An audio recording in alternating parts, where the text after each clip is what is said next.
जे अवी घुरायो त हलिया ईंदासीं, महफ़िल के मचायो त बि हलिया ईंदासीं।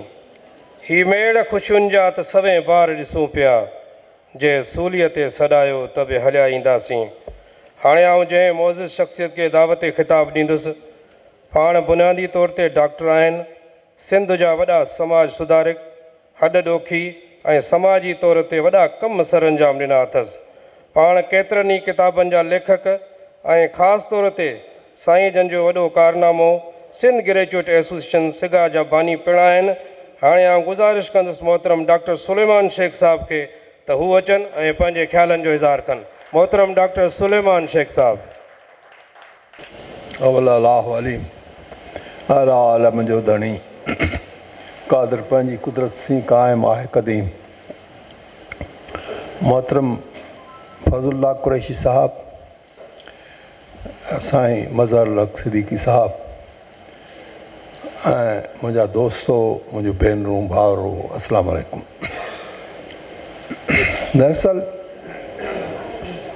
इहा वॾी ख़ुशनसीबी जी ॻाल्हि आहे त असांखे मौक़ो मिलियो आहे त असां पंहिंजे साथी जे कयल कारनामनि ऐं ज़िंदगीअ ते कुझु ॻाल्हाए सघूं। हक़ीक़त में फज़ला साहब सां मुंहिंजी मुलाक़ात 1960 जे ॾहाके में शुरूआत में थी। सो हिकिड़ो 60 सालनि जो लाॻापो आहे ऐं वेझो ऐं गहरो लाॻापो आहे, जंहिंजे करे इहा सॼी तारीख़ जो उपटार करणु चंद मिंटनि में मुमकिन कोन्हे। पर चंद ॻाल्हियूं जेके अहम आहिनि, आउं सम्झां थो उन्हनि ते ॻाल्हाइणु घुरिजे। पहिरीं ॻाल्हि इहा आहे त फज़लुल्लाह शख़्स जे हैसियत में दुनिया में माण्हू अचनि था, सभु को पंहिंजो पंहिंजो कमु करे हलियो थो वञे ऐं को ख़ुशबू छॾे हलियो थो वञे। फज़लुल्लाह हिकु अहिड़ो शख़्स आहे जेको शुरू खां वठी यार वेस आहे, हिकिड़ो दोस्त आहे, हिकिड़ो अहिड़ो दोस्त आहे जंहिं ते तव्हां अखियूं पूरे एतमाद ऐं एतबार करे सघो था। ऐं हीउ उहो दोस्त हो जेको दोस्तनि ऐं लाॻापेदारनि खां सवा माण्हुनि जी बि ख़िदमत कंदो रहियो। मूं तमामु वेझड़ाई खां फज़लुल्लाह साहिब जो खे ॾिठो आहे। ऐं पंहिंजो नंढिड़ो मिसाल तव्हांजे साम्हूं रखां थो। 1968 में मूंखे लाहौर में हिकिड़ी ट्रेनिंग लाइ मग़रबी पाकिस्तान सरकार घुरायो ऐं 1 साल जी स्कॉलरशिप ॾिनी। ऐं आउं जॾहिं उते पहुतुसि त ख़बर पई त बाबा राज जो को इंतिज़ामु कोन्हे। हाणे मुंहिंजे लाइ मसइलो थी वियो त हाणे किथे रहिजे। लाहौर कास्टली शहर हो ऐं उन वक़्तु मग़रबी पाकिस्तान जे गादीअ जो हंधु हो त उन ते वॾी रश हुई। बहरहाल आउं ॾाढो परेशान हुउसि। पहिरें ॾींहुं सामान होटल में रखी मूं चयो हाणे चकर चाढ़ी ॾिजे ऐं सिंधी माण्हू लाहौर वेंदो आहे त अनारकली वेंदो आहे, ॿियो केॾांहुं वेंदो। सो बहरहाल अनारकली में आउं चकर लाइ निकिती हुयुसि ऐं लो एंड बिहोल्ड फज़लुल्लाह जी मूं ते नज़र पइजी वई ऐं उन मूंखे रड़ करे चयो त किथे बि घुमी। मूं चयो यार आउं हिते सफ़ा नए मुल्क में अची वियो आहे, ख़बर ई कान थी पए। चई पहिरीं ॻाल्हि ॿुधाए त रहियो किथे आहीं? मूं चयो होटल में। चई हल त पहिरीं सामान खणो पोइ था ॻाल्हायूं। हुन मूंखां कोन पुछियो त छो आयो आहीं, केतिरा ॾींहं रहंदे, छा कंदे, पैसा अथई कोन अथई। चई पहिरीं मूंसां गॾु हल, बसि टांगे में वेठासीं ऐं असां वञी होटल तां सामान खणी। हिकिड़े माण्हू खे, ऐं उन वक़्तु सची ॻाल्हि आहे त मुंहिंजे खीसे में सिर्फ़ु 10 रुपया हुआ। आउं परेशान हुयुसि त मुंहिंजी राति कीअं गुज़रंदी। हिकिड़ो माण्हू अलाह साईं जे पारां फ़रिश्तो थी आयो ऐं मूंखे वठी वियो ऐं मूं सॼो साल हुन सां गॾु गुज़ारियो। उन में मूं ॾिठो त सिंध जे ॻोठनि मां अलाए किथां किथां माण्हू इन वटि ईंदा हुआ ऐं कंहिं कंहिं शोबे जो कमु खणी ईंदा। वेस्ट पाकिस्तान जे सभिनी शोबनि में फज़लुल्लाह जो एॾो नेटवर्क हो जो को बि माण्हू हुनखे जवाबु न ॾेई सघंदो हो। हाणे अहिड़ो माण्हू सिंधी माण्हू मूंखे ॿुधायो जंहिंजी एतिरी, ऐं तंहिं वक़्त में को वॾो ऑफिसर कोन हो, सेक्रेटरी कोन हो, इहा यादि रखणु घुरिजे। हू पंहिंजे सरकारी उहिदे जे पहिरें ॾाके ते हो ऐं उन वक़्तु हुनजो नेटवर्क, हुनजी उथवेह, हुनजी पंहिंजाइप ऐं पंहिंजे माण्हुनि लाइ ख़्यालु, हमदर्दी ऐं सिंध जी दोस्ती कमाल ते हुई। मूंखे ॿुधायो अॼु जे दौर में कहिड़ो माण्हू आहे जेको ईअं करे थो ऐं छो नथो करे। असां सभिनी ॾाढा नारा आया आहिनि जॾहिं असीं हूंदा आहियूं यूनिवर्सिटियुनि में त बसि असीं सिंधु देश ठाहियो वेठा आहियूं, अलाए छा छा कयो वेठा आहियूं। पर जॾहिं उहे साॻा माण्हू कंहिं कुर्सीअ ते, नंढड़ी कुर्सीअ ते ई वेहनि, कंहिं उधारी सुधारी कुर्सीअ ते ई वेहनि, एक्टिंग ऑफिसर थी विहनि, त उन्हनि जी मौज वञी ॾिसो तव्हां। ऐं ईअं छो आहे? हिकदमि असांजो रत अछो थी वियो आहे। We have become white blooded nation. अॼु जेका असांजी सूरत हाल आहे उन में केरु बि जवाबदार न आहे। असीं पाण जवाबदार आहियूं। असां पंहिंजा रवैया तब्दील कया आहिनि। असां पंहिंजो पाण खे हिन हैसियत में केराए छॾियो आहे। फज़लुल्लाह उहो मिसाल हो असांजे लाइ छा राह। तव्हां हिन जा 3 वॉल्यूम पढ़ो ऐं इहो ॾुखियो कमु आहे, छाकाणि हिकिड़ो वॉल्यूम 700-800 सुफ़नि जो आहे, माना 2,500-3,000 सुफ़ा तव्हांजे पढ़ण लाइ वॾी तव्हांखे महिनत करणी पवंदी। पर उनखां पोइ तव्हांखे 2-3 ॻाल्हियूं सम्झ में थियूं। हिकिड़ी त हिन माण्हू जी ॼाण हिन खे सिंध जे मसइलनि, समाज ऐं सिंध जे समाजी तकलीफ़ुनि जो केतिरो अहसासु आहे ऐं केतिरी सम्झ आहे। ईअं कोन्हे त हीउ रुगो काला बाग टाइम जी ॻाल्हि थो करे, पर तव्हां हिन खे पढ़ण खां पोइ तव्हांखे उन सॼे मामले जी पूरी इंजीनियरिंग सम्झ में अची वेंदी त हिन जो मतिलबु छा हो, जे इहो थींदो त छा थींदो, जे न थींदो त छा थींदो, ऐं हिन जा कहिड़ा सियासी, समाजी, माशी असर थींदा। नो डाउट फज़लुल्लाह हिकिड़ो माशी माहिर आहे, पर हुनजी आउं सम्झां थो त हू समाजियात जो माहिर आहे, हू सियासत जो माहिर आहे, सिंध खे नई डायरेक्शन ॾियण जो ख़्वाबु ॾिसंदड़ आहे। मूंखे को सियासतदान नज़र कोन थो अचे जेको फज़लुल्लाह जेतिरी नॉलेज रखंदो हुजे।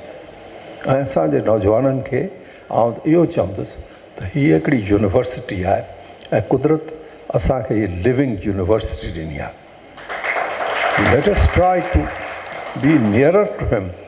हिन मां जेतिरो सिखी सघो था, जेको हासिलु करे सघो था, सो हासिलु करियो। उहो सिंध जे फ्यूचर लाइ, सिंध जे मुस्तक़बिल लाइ, सिंध जे आईंदे लाइ, सिंध जे आईंदे जे नसलनि जे लाइ हिकु अहिड़ो सबक़ु हूंदो जंहिंखे तव्हां विसारे कोन सघंदव। ऐं जेकॾहिं सिंध अॾणी आहे त उहा हिन माण्हूअ जे रहनुमाई में अॾे सघो था तव्हां। बाक़ी ईअं रुगो ॻाल्हियूं करणु, ही नंढा नंढा सेशन्स जेके असीं करियूं था, से सुठी ॻाल्हि आहे।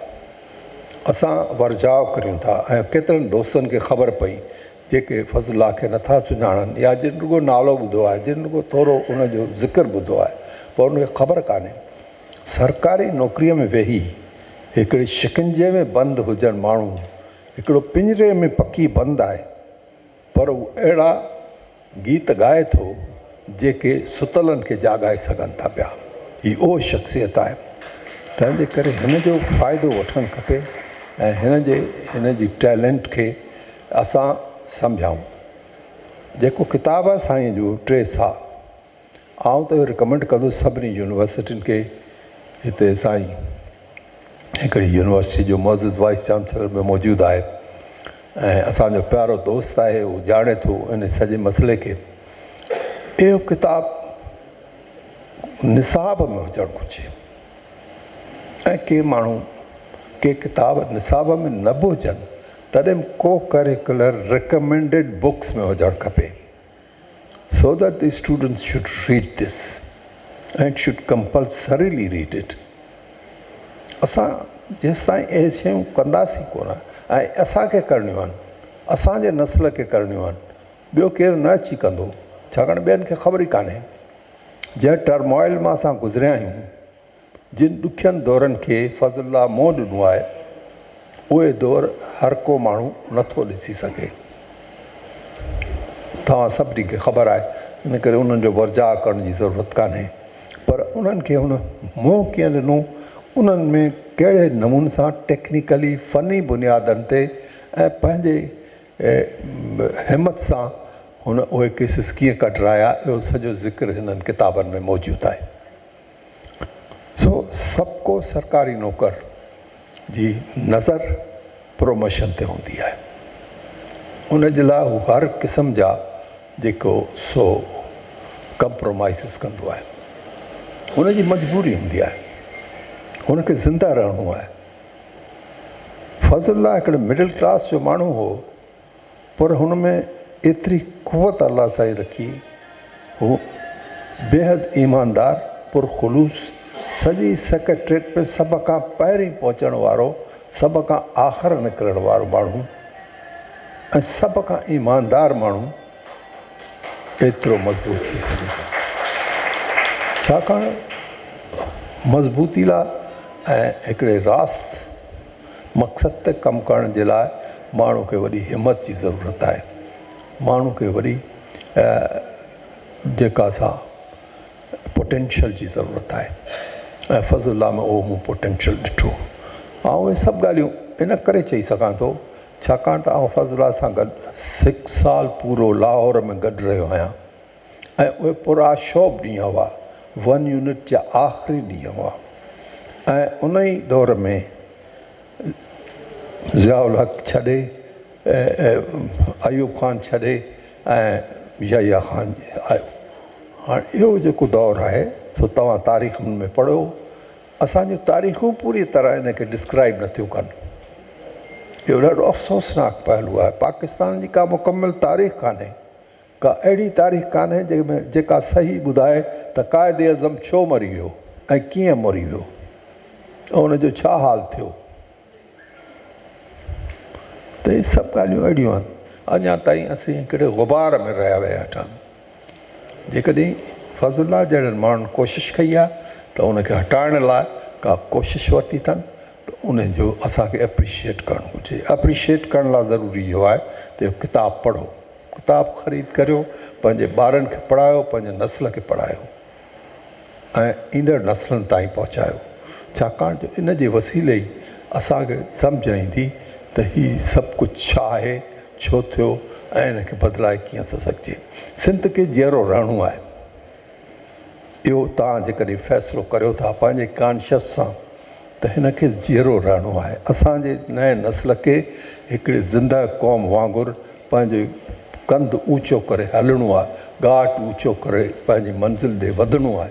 जेकॾहिं इहो सभु कुझु तव्हां चाहियो था त पोइ असांखे हिन वक़्तु हीउ वक़्तु आहे त असीं इन जे लाइ पाण में गॾिजूं। हीअ जेके बि असांजा समाजी सिविल सोसाइटी ऑर्गनाइज़ेशन्स आहिनि, उन्हनि खे गॾिजी करे हिकिड़ी थिंक टैंक ठाहिणु खपे। ऐं आउं ॿिया गुज़ारिश कंदुसि मसूद नूरानी साहिब खे। मसूद साहिबु मुंहिंजो पुराणो, असां क्लासमेट रहिया आहियूं, असीं बि गॾु रहिया आहियूं, 1 साल गॾु रहिया आहियूं असीं हिकिड़े साॻे कमरे में गवर्नमेंट कॉलेज हैदराबाद जे। त इनखे हिकिड़ी साइंटिफिक जेको सो इदारो बनायो। असांजो दोस्त डॉक्टर महबूब शेख हिते वेठो आहे, जंहिं सिंध विजन ठाही आहे, सुठो कमु थो करे ऐं तमामु सुठियूं कॉन्फ्रेंसिस कराए चुको आहे। हाणे अहिड़ी कॉन्फ्रेंस करायो गॾिजी त सिंध खे कीअं जीअणो आहे, सिंध जो जियापो छा में आहे, उन लाइ असांखे छा छा घुरिजे, असांजूं बुनियादी ज़रूरतूं कहिड़ियूं आहिनि, असांजा किथे किथे ऐं कहिड़ा कहिड़ा बंद आहिनि असांजे प्रोग्रेस में, इन्हनि जी निशानदेही थियणु तमामु ज़रूरी आहे ऐं उन्हनि माण्हुनि सां ॻाल्हाइणु ज़रूरी आहे। छाकाणि हाणे उहो वक़्तु ख़तमु थी वियो जिते लेबलूं लॻंदियूं हुयूं जिते माण्हू खॼी वेंदा हुआ, जिते माण्हू ग़ाइबु थी वेंदा हुआ ऐं उन्हनि जो को पतो पान कोन हूंदो हुओ। अॼु ॾींहं ताईं नज़ीर अब्बासीअ जी का ख़बर कान्हे। त मुंहिंजा साईं हाणे असांखे नए मक़सद सां ऐं नए दौर में अची के नओं कमु करणु खपे। मूं तव्हांजो घणो वक़्तु वरितो, उन लाइ मूंखे माफ़ु कजो, पर इहो चवणु तमामु ज़रूरी हो ऐं कुझु ॻाल्हियूं तव्हां सां करणु। वरी महिरबानी लख करो।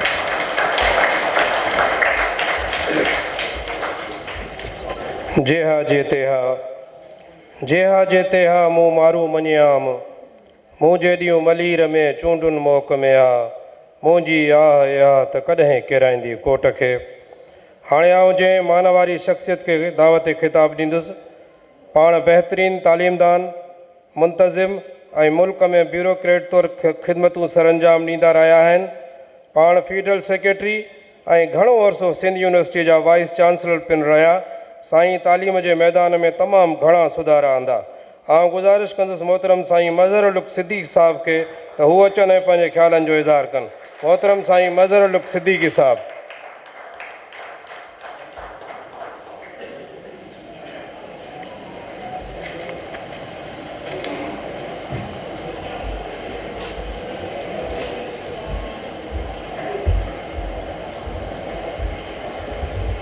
मां ॻाल्हाइण कोन आयो आहियां